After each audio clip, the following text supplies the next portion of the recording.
Bir dünya kurmuşam içimde sessiz. Sözlerin kalıp boğazımda işsiz. Amı gülür amma mən deyiləm biz. Geceler danışır kalbimle gizli. Küçeler doludur yad bakışlarla. Ümidler itir köhne sabahlarla. Gülüşler saxtadı dolu yaralarla. Kim anlasa məni bu hislerle? Bir dünya var içimde kimse bilmez. Sessiz kışkırıklarım hiç vaxt dinmez. Gözlerim danışar dilim demez. Bu yürek çok şey değer ama seçmez. Bir dünya yanır içimde gizli. Küle dönür hayallar sessiz sessiz. Eğer bir gün beni anlasan sen, bil ki o gün değişer her şeyimiz. Yollar uzanır tek adımlarıma.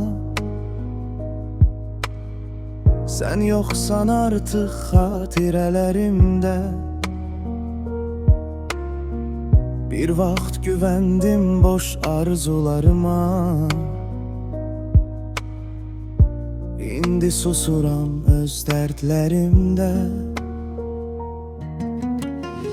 Gece dostumdur danışır benimle. Sükut yoldaşımdır her nefesimde. İnsan itir bazen öz içinde. Ben de itip kalmışam bir isimde. Bir dünya var içimde kimse bilmez. Sessiz kışkırıklarım hiç vaxt dinmez. Gözlerim danışar dilim demez. Bu yürek çok şey değer ama seçmez. Belki bir gün doğar ışık karanlıktan. Belki çıkaram bu dar dalandan. Bir ses çağırar beni uzaklardan. Devam et diye düşme bu haldan. Bir dünya var içimde parçalanmış. Ümitlerim sanki darmadağın olmuş. Ama yine de sönmeyip içimde od. Çünkü yaşamak hele bitmeyip yol.